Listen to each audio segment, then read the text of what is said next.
Assalamualaikum warahmatullahi wabarakatuh.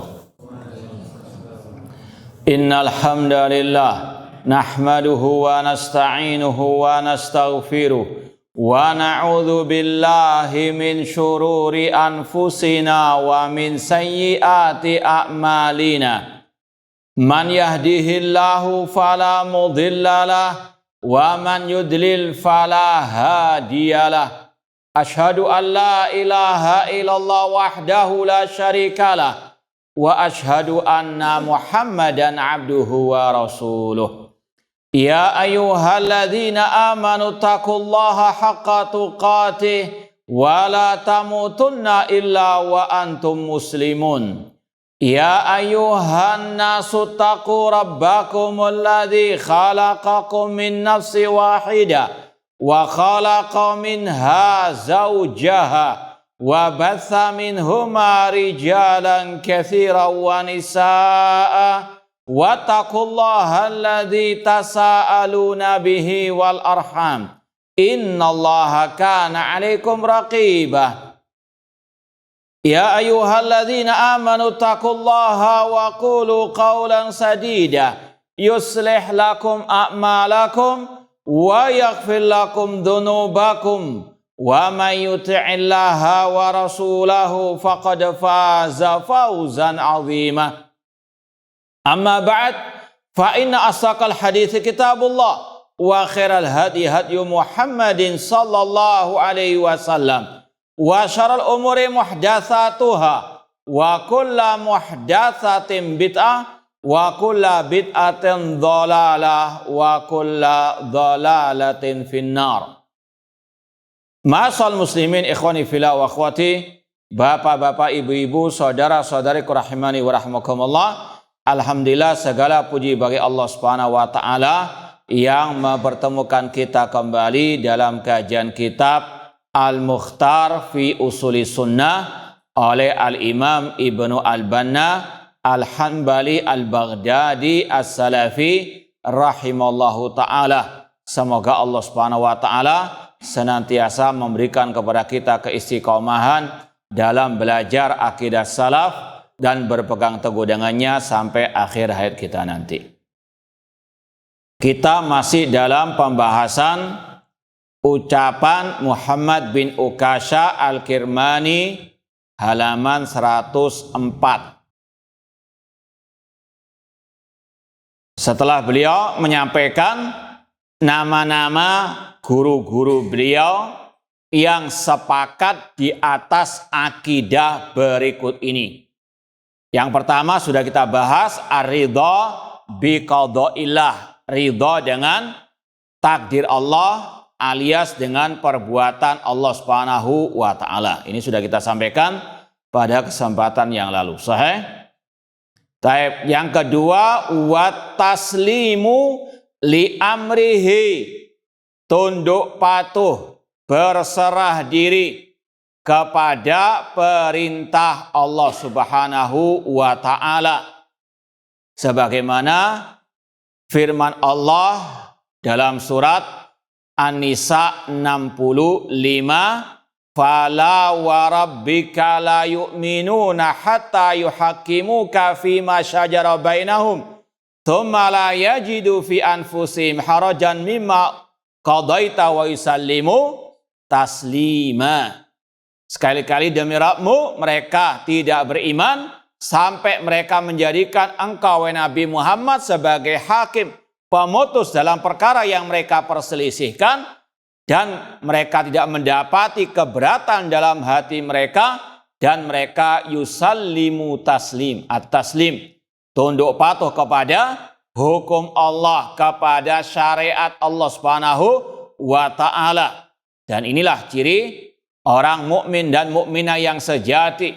Innama kana qaulal mu'minin idza du'u ilallahi wa rasulihi liyahkuma bainahum an yaqulu sami'na wa ata'na. Sesungguhnya ucapan orang beriman yang mukmin maupun mukminah apabila diseru kepada hukum Allah dan Rasulnya, mereka hanya mengatakan sami'na wa ata'na. Dan inilah yang dipraktekkan oleh para sahabat Ar-Rasul sallallahu alaihi wasallam.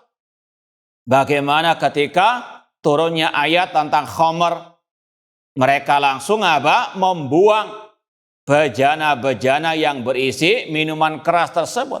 Sampai diibaratkan kota Madinah banjir khamr.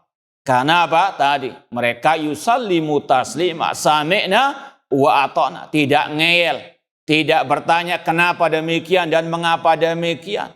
Mereka langsung sami'na wa ata'na. Dan itulah kunci kejayaan, kemenangan mereka. Selalu menolong agama Allah. In tansurullaha yansurkum wa yutsabbit aqdamakum. Hatta tarji'u ila dinikum, kata Rasul. Sampai kalian kembali kepada agama kalian. Ini yang telah dipraktekkan oleh para sahabat Rasul sallallahu alaihi wasallam. Bahkan sudah sering kita sampaikan juga, bahkan dalam jihad pun mereka selalu sami'na wa ata'na. Tidak hanya modal semangat tanpa diikat oleh qala Allah wa qala Rasul sallallahu alaihi wasallam. Seperti kisah Muawiyah bin Abi Sufyan radhiyallahu ta'ala anhu yang pernah kita sampaikan, bagaimana ketika beliau melakukan gencatan senjata dengan Romawi. Ya, kalau kita katakan misalnya 30 hari tidak ada perang, ada gencatan senjata. Muawiyah dengan pasukannya bergerak dari kota Madinah mendekati negara Romawi. Beliau tidak langsung menyerang. Beliau menunggu sampai habisnya waktu gencatan senjata. Sudah siap perang. Tapi ada seruan dari seseorang, wafa'un la ghadar. Tepati perjanjian, jangan berbuat curang. Muawiyah bin Abi Sufyan kaget. Ada orang yang menegur beliau.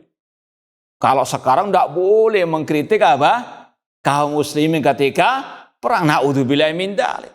Rasul sudah mencontohkan, menegur, mengingkari kemungkaran kesyirikan ketika ada, meskipun dikala perang, yaitu perang Hunain. Ya. Demikian pula di sini Muawiyah bin Abi Sufyan tidak langsung mengatakan, ini kejahatan terbesar, membiarkan orang tidak dibantu ketika jihad, naudzubillahi min dzalik. Amr bin Abbas pada waktu itu mengatakan kepada Muawiyah bahwasanya Rasul bersabda di antara maknanya, kalau sudah ada perjanjian tidak boleh dibatalkan, ataupun hanya sekedar untuk merencanakan penyerangan ketika sudah selesai waktunya. Muawiyah bin Abi Sufyan ketika ditegur oleh sahabat Rasul tersebut, ini sekali lagi sudah siap perang. Namun inilah sahabat Rasulullah ketika ditegur, ketika dinasihati, disampaikan sabda Rasul, sami'na wa ata'na. Langsung beliau pulang dengan pasukannya ke kota Madinah. Enggak jadi mendekati negeri musuh. Ini keberhasilan para sahabat Rasulullah, kemenangan mereka karena jihadnya di atas qala Allah wa qala Rasul SAW, bukan sekedar bermodal semangat belaka. Ini diantara akidah manhaj ahlussunnah wa taslim li amrihi. Kemudian wasabru ala hukmihi, bersabar atas hukum Allah Subhanahu wa taala. Entah hukum asy-syar'i atau hukum al-kauni. Kita diperintahkan untuk talabul ilmi, belajar butuh as-sabar, butuh kesabaran. Sebagaimana kata Ibnu Qayyim rahimahullah, di antara tingkatan jihadu yang pertama, jihadu an-nafs. Apa jihadun nafsi? Apa saja? Apa tingkatan dari jihadun nafsi? Gitu mau pergi ke Palestina. Ditanya jihadun nafsi nggak paham. Apa? Ilmu, amal, dakwah. Wah, ini siap berangkat ini. Kata para ulama, enggak mungkin. Ini kata Ibnu Qayyim rahimahullah juga dalam kitab Zadul Ma'ad. Tidak mungkin orang itu bisa berjihad melawan orang kafir yang ada di luar sana sebelum melewati dua tingkatan jihad ini. Di antara jihadun nafsi, talabul ilmi. Di antara jihadun nafsi apa? Talabul ilmi. Setelah belajar, mengamalkan. Setelah mengamalkan, mendakwakan. Kemudian apa? As-sabar. Ini as-sabar ala syariatillah. Bersabar dalam berpegang teguh dengan tadi. Talabul ilmi, al-amal, wa da'wah. Semuanya butuh apa? As-sabar. Ya ayyuhalladzina amanu sabiru wasabiru warabitu. Tentunya di antaranya tadi yang pertama talabul ilmi butuh as-sabr wasabar, butuh kesabaran dalam mendengarkan al-ilmu, murajaatul ilmu dan seterusnya. Demikian pula dalam mengamalkan al-ilmu, demikian pula dalam mendakwahkan, dalam amar ma'ruf nahi munkar.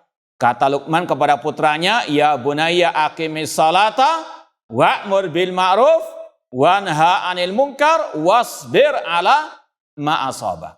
Wahai putraku, dirikanlah salat, laksanakan amar ma'ruf nahi munkar dan bersabarlah. Karena dakwah amar ma'ruf nahi munkar pasti ada ujian dan cobaan, caci makian, bulian dan seterusnya, butuh as-sabar. Ini as-sabar ala hukmillahi asy-syar'i, bersabar atas hukum Allah yang berkaitan dengan syariatnya. Demikian pula bersabar atas hukum Allah al-kauni, yaitu berupa apa? Musibah. Namanya dunia itu tempat ujian. Alif lam mim ahasiban nasu an yutraku ayaqulu amanna wa hum la yuftanun. Alif lam mim, apakah manusia mengira mereka dibiarkan mengatakan kami beriman sedangkan mereka tidak diuji?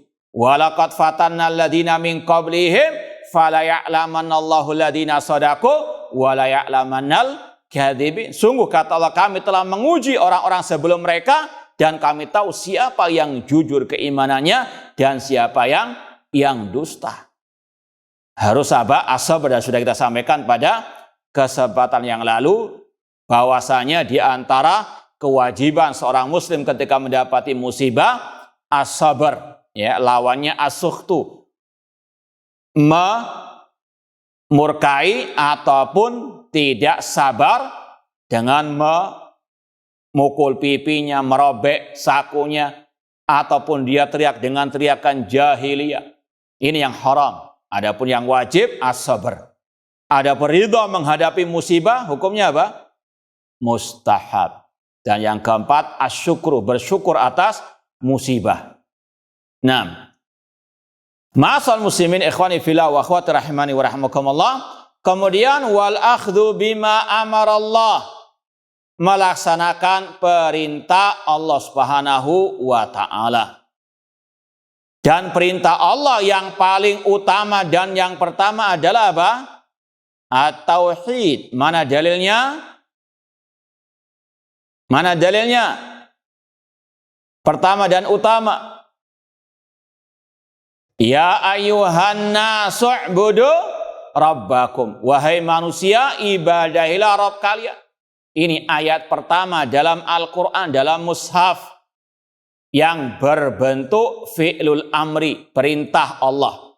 Perintah apa? U'budu rabbakum. Ibadahilah Rabb kalian. Inilah perintah Allah yang pertama dan utama. Perintah bertauhid, mengesahkan Allah dalam ibadah. Kalau antum ditanya, sebutkan 10 perintah Allah dalam Al-Quran. Ada yang tahu enggak? Nah, cuma 10 aja, masa enggak paham?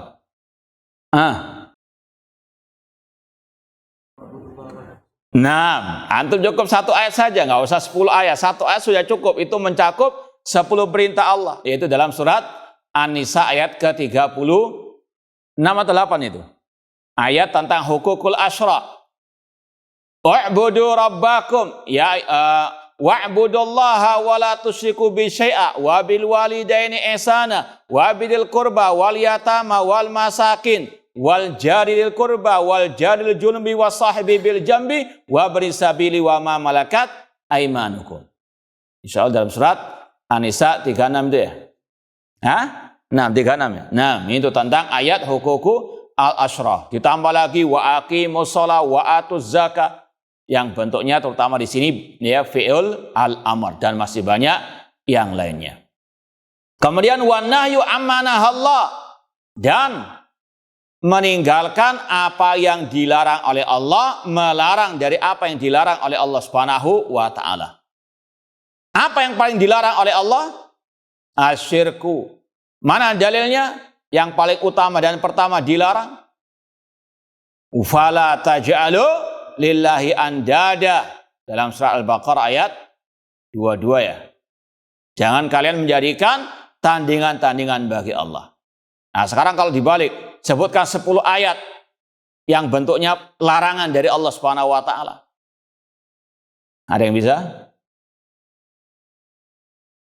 Nah, kalau tadi enak satu ayat langsung 10 perintah. Ini ya 10 larangan dari Allah Subhanahu wa taala dalam Al-Qur'an. Siapa yang bisa? Dapat 5 saja ya, dicicil enggak apa-apa. 6. Banyak sekali. Tidak ada yang jawab.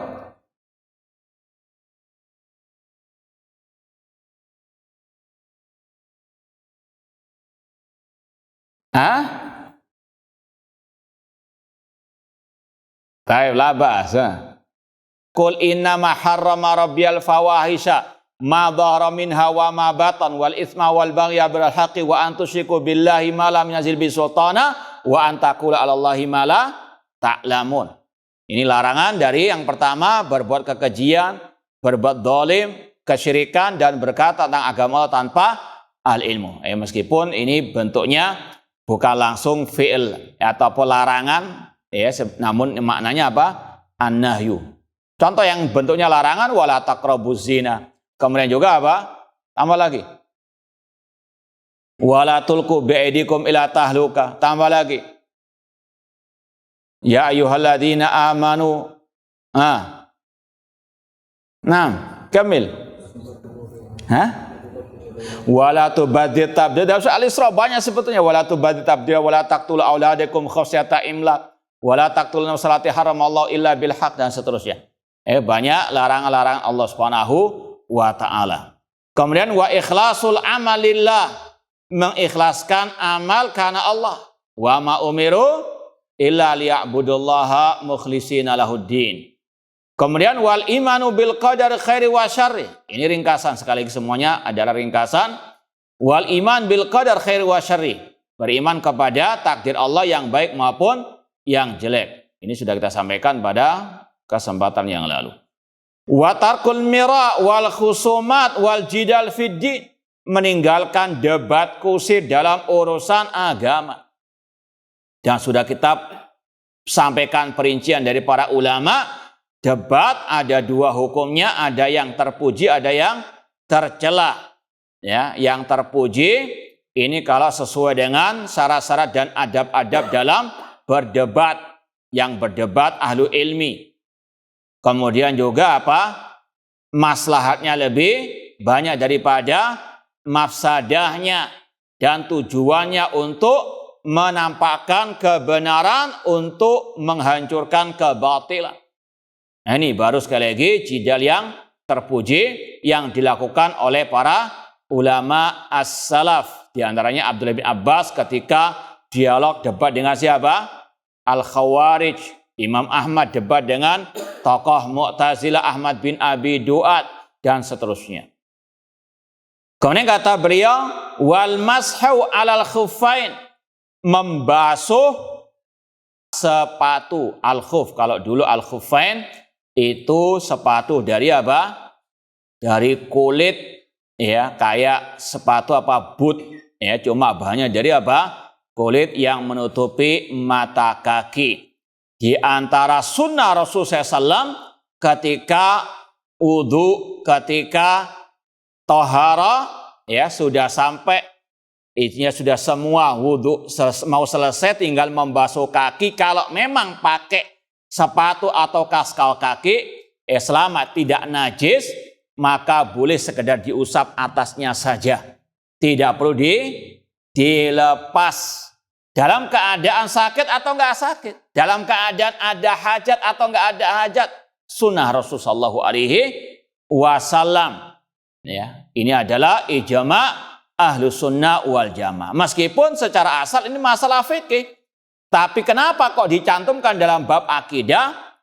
Kata para ulama, karena ada kelompok sesat yang mengingkari disyariatkannya, disunahkannya membasuh al-khuffain. Imam An-Nawawi dalam syarah Sahih Muslim mengatakan, waqad ajma'a man yu'taddu bihi fil ijma' ala jawazil masih alal khuffain fi safar au fil hadar sawan li haja au li ghairi haja. Kata Imam Nawawi rahimahullah, telah sepakat ulama-ulama yang telah diperhitungkan ijma' mereka tentang bolehnya membasuh kedua sepatu ketika berwuduk tadi, entah dikala safar atau dikala mukim, entah ada kebutuhan tertentu atau enggak ada kebutuhan. Wa innama angkaratur rafidatu wal khawarij. Akan tetapi permasalahan yang terang benderang ini, sunnah Rasul ini diingkari oleh kelompok Syiah Rafidah dan kelompok Al-Khawarij wala yu'tadu bi khilafihim, dan penyelisihan mereka tidak bisa diperhatikan, tidak perlu digubris. Mereka menyelisihi qala Allah wa qala ar-Rasul dan ijma' para salafu as-saleh. Bahkan kata Imam Al-Hasan Al-Basri dari kalangan tabi'in, beliau mengatakan haddatsani sab'una min ashabir Rasul sallallahu anna Rasul sallallahu kana yamsa 'alal khuffain. Kata Imam Al-Hasan Al-Basri rahimahullah telah menceritakan kepadaku 70 sahabat Rasul, meriwayatkan kepadaku 70 sahabat Rasul bahwasanya Rasul pernah membasuh kedua sepatu beliau dalam keadaan tadi waktu Toharoh. Dan kata Ali bin Abi Thalib dalam ungkapan yang masyhur, ada yang tahu? Ada yang hafal? Lau kana dinu birra'yi lakana asfalul khufi aula bil masih min a'la. Seandainya kata Ali bin Abi Thalib agama itu dengan akal, maka yang dibasuh ketika tadi itu yang bawah sepatu, bukan yang atas. Karena secara logika yang kotor yang mana? Yang bawah, sepatu yang di bawah. Tapi karena agama dengan dalil, agama dengan nas, maka yang dibasuh yang atas. Makanya inilah akidah manhaj ahlussunnah. Dalam beragama, berakidah, beribadah, berjihad, pakai dalil, bukan pakai akal-akalan, bukan pakai baperan. Namun qala Allah wa qala ar-Rasul, akal perasaan diikat lagi, ditimbang lagi, ditundukkan dengan qala Allah wa qala ar-Rasul sallallahu alaihi wasallam. Kemudian dikatakan oleh para ulama tadi, wal jihadu ma'al khalifati wa in amila ayya amalin. Berjihad bersama al-khalifah, pemimpin kaum muslimin. Dulu pernah kita sampaikan, memang di zaman para sahabat ada khulafa ar-rasyidun. Setelah itu ada khilafah Umayyah al-Abbasiyah. Maka yang memimpin khalifah. Seperti dulu Abu Bakar As-Siddiq. Seperti dulu Al-Khalifah Harun Ar-Rasyid memimpin jihad Namun kata para ulama, sebagaimana kata Imam Asy-Syaukani, Syekhul Islam Muhammad bin Abdul Wahab rahimahullah, setelah sudah mungkin 1 abad lebih atau mungkin lebih dari itu, tidak ada lagi kekhalifahan, maka yang menggantikan mereka setiap pemimpin negeri masing-masing. Setiap negeri punya pemimpinnya yang dibaiat oleh rakyatnya. Inilah yang memimpin al-jihad. Entah bentuknya raja atau bentuknya presiden. Dan ini yang tercantum dalam banyak kitab akidah. Alhamdulillah beberapa hari lalu sudah kita posting. Ada yang ingat enggak? 6 ulama yang kita sebutkan dalam postingan itu, yang mengatakan dalam kitab akidah mereka jihad bersama pemimpin kaum muslimin. Ana minta 6 saja. Memang yang disebut 6 ya? 6. Siapa yang bisa yang ingat? Baca enggak? Nah, enggak baca. Awas kena syubhat nanti. Baik. 6. Ini sekali lagi murajaatu al-ilmi, terutama di saat-saat ada momentum seperti ini. Sebagaimana kata ulama, ketika ada momentum bulan suci Ramadan, perlu murajaah. Meskipun tiap tahun kita melewatinya. Nah, sekarang ada momentum, jihad dalam tanda kutip itu.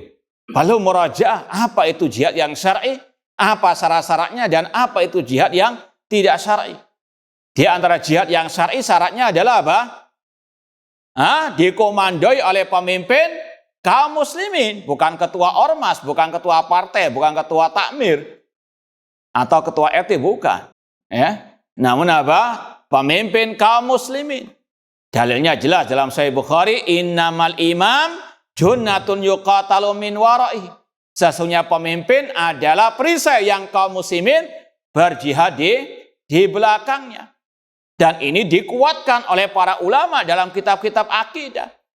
Di antaranya dalam kitab Syarhus Sunnah Imam Al-Muzani. Ketemu? Coba baca. Imam Muzani berjihad bersama setiap imam, pemimpin kaum muslimin yang baik ataupun yang fajir. Nah, berjihad bersama pemimpin kaum muslimin yang baik maupun yang fajir. Yang kedua, Imam Al-Muzani jelas ya, sudah kita pahami bersama, murid dari Imam Asy-Syafi'i rahimahullah ta'ala. Yang kedua, dari Imam Abu Zur'ah dan Abu Hatim Ar-Razi dalam kitabnya apa? Aslus Sunnah wa I'tiqaduddin. Ini paling tidak antum murajaah lagi kitab-kitab para ulama. Ini sekali lagi untuk terus mengikat kita dengan kitab-kitab akidah salaf, dengan para ulama-ulama as-salaf. Ikuti mereka. Isbir nafsaka ala sunnah waqif haitsu waqafal qaum. Kata Imam Abu Zur'ah Ar-Razi, bersabarlah di atas sunnah, berhentilah kemana kaum salaf berhenti. Ini diantaranya apa? Ulama-ulama salaf dalam kitab-kitab akidah. Lanjut lagi, kata Imam Ar-Razian apa? Menegakkan kewajiban jihad dan haji bersama para. Nah, wa nuqimu fardal jihad wal hajj ma'a kulli amirin baron kana au fajiran. Kita menegakkan jihad dan haji bersama pemimpin yang baik maupun yang zalim. Ini kata penulis di sini. Wa in amila ayya amalin, meskipun dia berbuat apapun dari amal maksiat, tetap selama dia masih muslim, dia yang mengomandoi jihad. Kemudian yang ketiga siapa? Imam At-Tahawi rahimahullah. Beliau mengatakan wal hajju wal jihad madiyani ma'a ulil amri baron kan au fajiran la yubtiluhuma syai'un. Kata beliau, berhaji berjihad itu berlaku sampai hari kiamat bersama pemimpin yang baik maupun yang fajir, tidak bisa dibatalkan oleh apapun. Kemudian yang keberapa? Yang kelima. Yang keempat apa kelima? Keempat. Yang 6 siapa? Imam Al-Barbahari rahimahullah berkata, nah ini sudah kita bahas dalam kajian kita di sini. Atau waktu itu sudah sampai situ apa belum? Atau sudah kelewatan ya?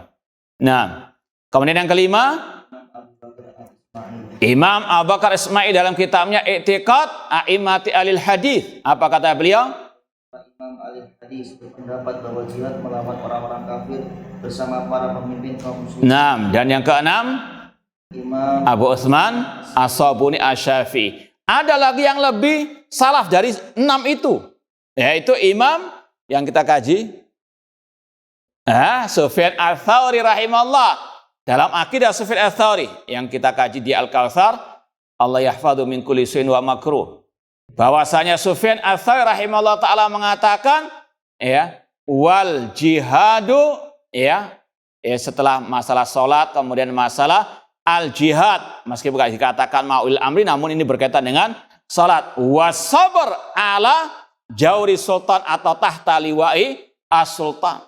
Ini sekali lagi ijma' salafus saleh, jihad bersama pemimpin kaum muslimin. Dan ini kata para ulama karena hadisnya tadi umum, nggak ada yang mengkhususkan jihad tolab, maka mencakup jihad tolab dan jihad difa. Demikian pula dengan ucapan para salafus saleh dalam kitab akidah tersebut. Karena mereka tidak mengkhususkan hanya jihad tolab, maka mencakup jihad tolab menyerang negeri kafir atau dalam rangka membela diri. Harus dengan apa? Ma'al khalifah. Dan kata Syekh Shalih bin Fauzan yang sudah kita posting, ini semuanya karena apa? Demi menyusun barisan pasukan kaum muslimin untuk menyatukan barisan mereka. Kalau nggak ada khalifah, yang terjadi akan ada apa? Ya, perpecahan. Setiap golongan akan apa? Bertarung dengan golongan yang lain, apalagi nanti setelah apa? Menang. Naudzubillah min dzalik. Seperti yang terjadi di Afghanistan pada saat yang lalu. Setelah menang dari Rusia, yang ada apa? Hancur-hancuran antara kaum muslimin. Naudzubillah min dzalik. Kemudian kata beliau, wa salatul jum'ati khalfa kulli barin wa fajirin. Salat Jumat bersama pemimpin kaum muslimin yang baik maupun yang fajir. Ini terutama di zaman dahulu karena masih sedikit kaum muslimin, mereka bisa apa? Satu masjid dengan khalifah atau pemimpin kaum muslimin. Namun setelah luasnya negeri kaum muslimin, mereka salat dengan apa? Imam mereka masing-masing. Namun intinya salat bersama pemimpin itu adalah apa? Salah satu yang disunahkan, disyariatkan, tidak boleh mengatakan tidak sah salat di belakang pemimpin yang zalim. Dan ini yang diucapkan juga oleh Imam Ahmad rahimahullah, faman a'adahuma fahuwa mubtadi. Barang siapa yang selesai salat bersama pemimpin yang zalim, lalu pulang ke rumahnya dia ulangi salat Jumatnya, maka dia mubtadi, ahlil bid'ah. Dan ini kaidah secara umum, salat di belakang muslim, yang penting dia muslim selama salatnya itu sah bagi dirinya, maka bermakmum dengannya apa? Sah meskipun di belakang ahli apa? Ahli bid'ah. Dan ini adalah akidah kita. Naduru ma'sunnah itu darat, kita berputar bersama sunnah khulafaur rasyidin, sunnah Rasul sallallahu alaihi wasallam. Utsman bin Affan kaitannya ketika beliau di kepung rumahnya nggak boleh jadi imam salat, ketika ditanya apakah boleh jadi makmum di belakang ahli fitnah yang demo yang mengepung rumah beliau, kata Utsman bin Affan radhiyallahu anhu, shalli ma'ahum, salat bersama mereka. Fa'in ahsanu fa'ahsin mahum. Jika mereka berbuat baik, berbuatlah baik juga. Namun in asa'u fashtani isa'atahum. Kalau mereka berbuat jelek, tinggalkan kejelekan mereka. Ini Utsman bin Affan radhiyallahu ta'ala anhu berfatwa, ini termasuk sunnah khulafa ar-rasyidin. Salat di belakang al-bid'ah itu sah selama dia masih muslim. Bahkan sepakat ulama mengatakan, man taraka shalah khalfa mubtadi fahuwa mubtadi. Barang siapa yang enggak mau salat di belakang ahli bid'ah dengan keyakinan tidak sah salat di belakangnya, dia yang ahli bid'ah. Kita harus ada al-bara terhadap ahli bid'ah, cuma sekali lagi harus terarah sesuai dengan arahan para salafu as-saleh. Paham ya? Nah. Kemudian ikhwani fillah wa akhwati rahimani wa rahimakumullah, ada sedikit yang ketinggalan tadi, yaitu masalah al-jihad ma'al khalifah. Jihad ma'al khalifah wa in amila ayya amalin. Meskipun khalifah pemimpin tersebut zalim. Dan itu yang disampaikan oleh para ulama-ulama tadi. Ada kata-kata apa? Baron au fajiron. Di antara tujuan ulama mencantumkan kata-kata meskipun pemimpin itu zalim, tetap jihad di belakangnya. Ini di antara tujuannya, di antaranya membantah kelompok Syiah Rafidah qatalahumullah. Kenapa demikian? Karena Syiah Rafidah sebetulnya dalam kitab mereka punya akidah keyakinan tidak boleh mengangkat pemimpin kecuali yang maksum, yang suci dari kesalahan. Paham ya? Ini sekali lagi akidah Syiah Rafidah, dan mereka punya akidah juga tidak ada jihad sampai munculnya Imam Mahdi mereka yang fiktif. Paham? Ya, ini sekali lagi yang dikatakan oleh para ulama yang selayaknya dipegang erat oleh kaum muslimin, terutama di akhir-akhir ini. Jangan percaya dengan propaganda Syiah Rafidhah yang berjihad berperang melawan Yahudi. Kitab-kitab akidah mereka, ucapan-ucapan tokoh mereka, mereka mengatakan tidak ada jihad sampai keluarnya imam maksumnya apa?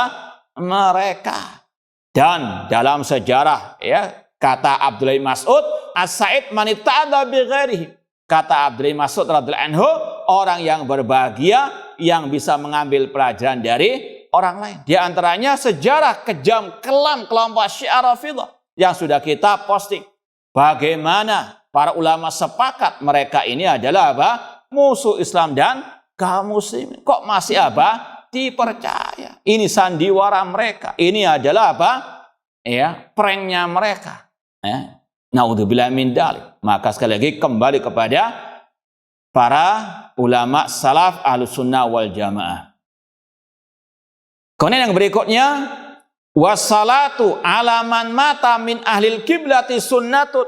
Salat jenazah atas orang yang meninggal dari ahli kiblat. Ini termasuk hukumnya fardu al-kifayah. Wal imanu qaulun wa amalun. Iman adalah ucapan dan perbuatan. Ini sudah kita bahas pada pertemuan yang sebelum-sebelumnya. Wal iman yazid wa yanqus. Inilah akidah Ahlussunnah dalam bab iman. Iman harus ada ucapan dan perbuatan dan juga keyakinan. Kenapa kok nggak disebut ya keyakinan di sini? Nah, karena ucapan dan perbuatan sudah mencakup apa? Keyakinan. Ucapan ada dua, ucapan hati, ucapan lisan. Perbuatan ada perbuatan hati, perbuatan anggota badan, termasuk bagian daripada al-i'tiqad tadi. Iman bisa bertambah, bisa berkurang. Siapa yang tidak meyakini iman tidak bertambah, tidak berkurang? Murji'ah. Tok. Dan Khawarij juga. Ini kemarin ada pertanyaan, nggak kejawab kemarin. Apa bedanya? Hasilnya kok beda? Padahal sama-sama mengatakan iman nggak bertambah, tidak apa?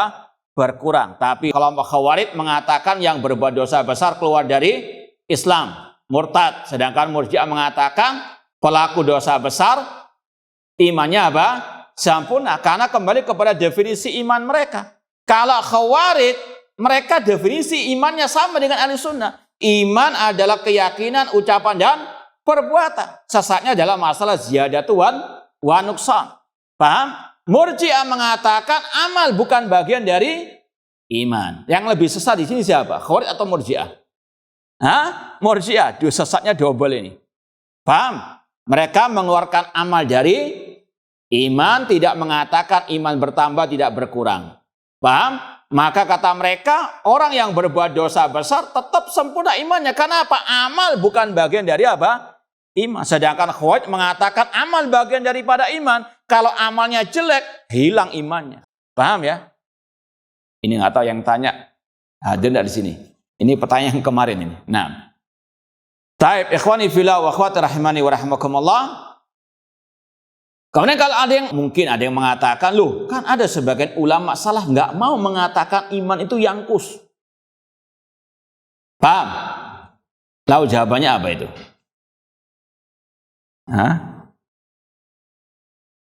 Apakah mereka menafikan secara mutlak iman la yangkus tidak berkurang? Jawab dulu pertanyaannya. Apakah mereka menafikan iman berkurang secara mutlak? Tidak, namun hanya sekadar apa? Kehati-hatian. Karena apa? Tidak ada nas menurut ya ulama tersebut, nggak ada nas yang sharih tentang iman itu yangkus. Maka mereka berhati-hati dalam melafatkan iman itu bertambah. Adapun berkurang mereka stop. Paham? Ya, namun yang benar iman yazid wa yangkus karena Rasul mengatakan di antara ciri perempuan apa? Naqisatu akli wa wadin, naqisat, jelas hadisnya. Paham? Namun ini salah satu kehati-hatian para ulama. Ketika mereka nggak sampai kepada dalil tersebut, mereka apa? Ya, sangat berhati-hati. Seperti yang kita posting pembahasan masalah apa kemarin itu? Dari ucapan salah satu imam mazhab juga. Ya, ini kita posting juga untuk antum. Nah,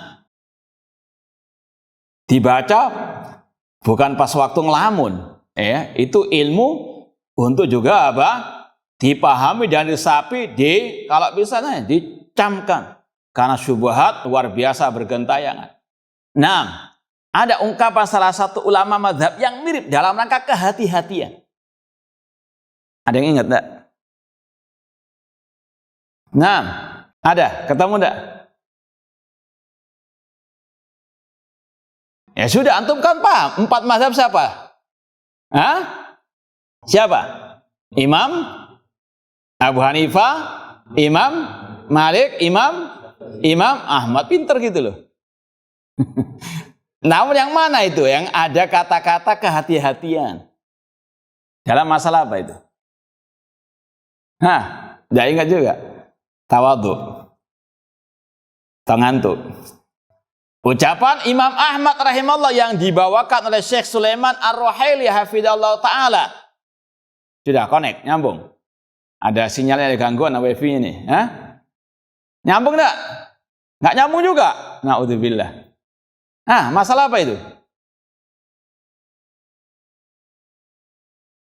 Nah, Allah musta'an hadanallahu iyyakum. Masalah apa? Jihadu adifa, apakah butuh izin pemimpin kaum muslimin? Ketika beliau ditanya, apakah boleh jihad difa, ya, ketika musuh tiba-tiba menyerang, ya, secara spontan, belum ada izin dari pemimpin kaum muslimin, apakah boleh langsung teriak jihad melawan mereka? Apa kata Imam Ahmad? Arju. Apa arti arju? Aku berharap boleh. Kata Syekh Sulaiman Ar-Ruhaili, beliau tidak mengatakan secara jazm, tegas boleh. Kenapa demikian? Kata Syekh Sulaiman Ar-Ruhaili, karena beliau mengagungkan nas-nas yang berkaitan dengan wajibnya izin pemimpin dalam masalah apa? Jihad, entah jihad talab, jihad apa? Adifa. Wallahu alam, paham atau enggak paham? Taib, yang penting dengarkan azan dulu. Taib, wallahu ta'ala alam. Wajatum, ketemu? Hah? Taib, baca. Yang lain coba, yang sebelah sini, ketemu? Taib, ikra. Imam Ahmad rahimahullah pernah berkata, apabila seorang imam memberi izin kepada sekelompok orang, maka boleh bagi mereka untuk keluar berperang. Abdullah bin Imam Ahmad bertanya, bagaimana kalau mereka keluar berperang tanpa izin imam? Beliau menjawab, tidak boleh, melainkan dengan seizin pemimpin. Kecuali musuh tiba-tiba menyerang mereka dan tidak memungkinkan untuk minta izin kepadanya. Aku berharap itu sebagai usaha membela diri kaum muslimin. Baik, kemudian ada takliknya Syekh Sulaiman Ar-Ruhaili hafidhallahu ta'ala. Naam. Ala kulli hal iqra'u wa ijtahidu fi talabil ilmi. Kemudian kata al-mu'allif di sini, wal Qur'an kalamullah. Ini sudah sering kita bahas dalilnya, wa in ahadun minal musyrikin astajaraka fa'ajiru hatta yasma' kalamullah. Wa sabar tahta liwa'i sultan ala makana minhum min adlin aw jaurin.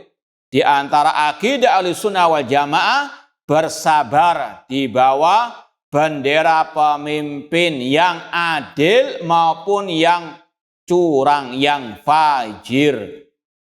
Dalilnya sabda Rasul dalam Sahih Muslim, man ra'a min amiri syai'an yakrahuhu falyasbir. Barang siapa yang melihat dari pemimpinnya sesuatu yang tidak dia sukai, maka bersabarlah. Fa inna man faraqal jama'ata shibran famata mata mitatan jahiliyah. Karena barang siapa yang memisahkan diri dari barisan pemimpin kaum muslimin, lalu dia mati dalam keadaan jahiliyah. Naudzubillah min dzalik. As-sabr. Wa alla yakhruja 'alal umara bisayfi wa injaru. Tidak boleh mengkudeta pemimpin kaum muslimin dengan senjata meskipun mereka zalim, fajir, ya, curang. Selama dia masih muslim, haram dikudeta. Ada yang tahu dalilnya?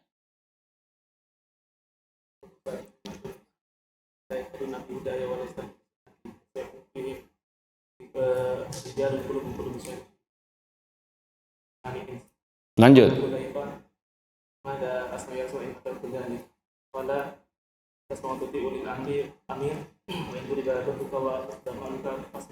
Aina wajul istidlal. Nggak ada kata-kata nggak boleh kudeta.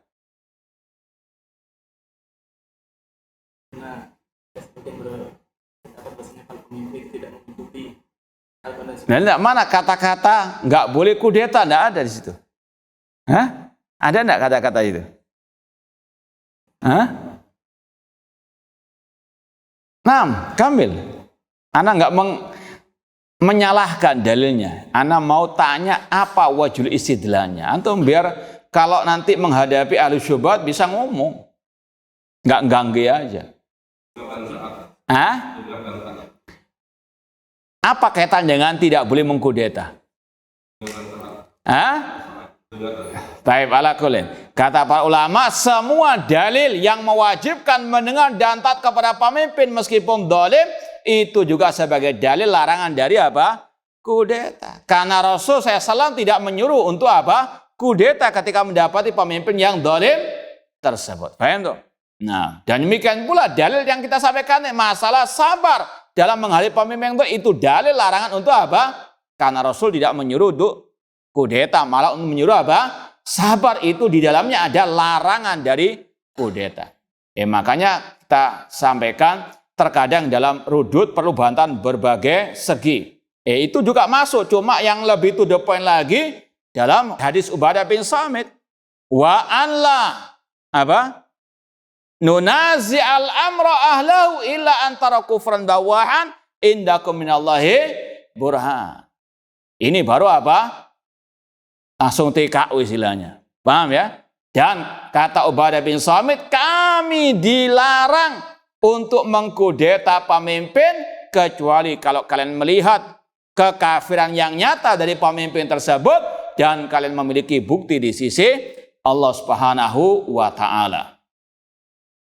Kemudian kata penulis di sini, wala yunazzilu ahadan min ahlil kiblati jannatan wala nar. Tidak boleh menvonis seorang pun dari ahli kiblat kaum muslimin masuk surga atau masuk neraka, kecuali dengan apa? Dalil yang khusus, ya, sebagaimana 10 sahabat Rasul yang pasti masuk surga, Ukasha bin Mihsan, Bilal, demikian pula Thabit bin Qais bin Syammas, dan seterusnya.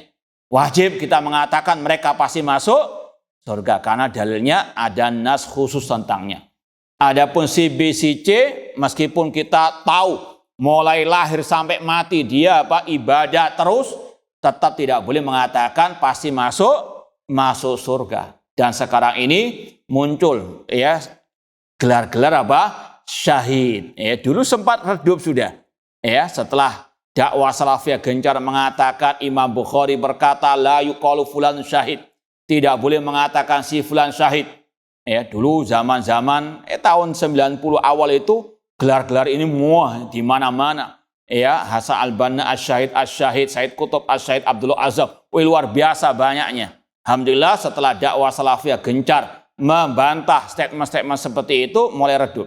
Sekarang muncul lagi Asy-Syahid fulan, Asy-Syahid sedikit-sedikit Asy-Syahid. Ya, Imam Al-Bukhari mengatakan la yuqalu fulanun syahid, tidak boleh mengatakan si fulan apa? Syahid. Ya, dengan dalil kisah yang sudah kita sampaikan untuk membantah orang yang tidak membolehkan mengkritik di kala perang, yaitu Rasul ketika mendengar sahabat memuji satu orang yang pemberani dalam medan pertempuran. Ini di masa pertempuran, di masa perang. Rasul menegur, mengingkari statement sebagian sahabat tentang orang fulan tersebut. Kata Rasul, huwa finnar, dia di neraka. Ini dalilnya Imam Bukhari untuk melarang menggelari orang mati apa? Syahid. Kecuali kalau ada apa? Nas khusus. Misalnya ya Umar bin Khattab, Utsman bin Affan, kata Rasul ketika di atas gunung Uhud, kemudian bergetar gunung Uhud, kata Rasul, ihda ya Uhud, tenanglah engkau wahai Uhud, ma'alaika illa nabiyyun wa siddiqun wasyahidan. Tenanglah engkau wahai Uhud, karena di atasmu tidak lain kecuali Nabi, yaitu beliau sendiri, Siddiq, Abu Bakar Siddiq, dan 2 orang yang mati apa? Syahid. Siapa? Umar bin Khattab dan Utsman bin Affan radhiyallahu taala anhum jami'an. Ini sekali lagi sama dengan masalah menvonis orang masuk surga.